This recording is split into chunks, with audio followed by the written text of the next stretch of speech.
Hello বন্ধুরা, তো 26শে জানুয়ারি চলেই আসলো। এতদিন প্র্যাকটিসের পর আজকে ডিএম প্যারেড আছে কৃষ্ণনগর। তো সবাই মিলে আমরা চলে আসলাম কৃষ্ণনগর মুড়াগাছা থেকে। তারপরে আমরা সবাই একটু ড্রেস টেস ঠিক করে নিচ্ছিলাম। তো ফাইনালি আমাদের প্যারেড হয়ে যাওয়ার পর এইদিকে বিএসএফদের যে রাইফেলগুলো ছিল ওই রাইফেলগুলো আমরা দেখছিলাম। একটু এক্সাইটেড ছিলাম যেহেতু সামনে থেকে এতগুলো রাইফেল দেখছি। আর তারপরে সবাই মিলে আমরা একটু ছবি টবি তুলছিলাম। এইদিকে অনেক পুলিশ ছিল, আবগারি ছিল, ডাব্লিউবিপি ছিল আর বিএসএফ ছিল। তারপরে আমরা একটু কালচার প্রোগ্রাম দেখছিলাম। কালচার প্রোগ্রাম দেখার পর আমরা একটু ভাংড়া নাচ দেখছিলাম।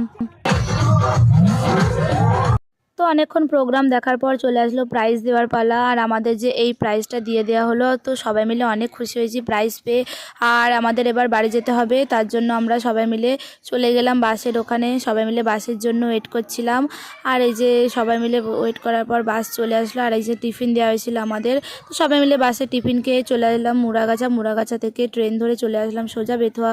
ভিডিওটি ভালো লাগলে অবশ্যই একটি লাইক করে দিও। দেখাবে পরে মিনি ব্লগে। Tata, by.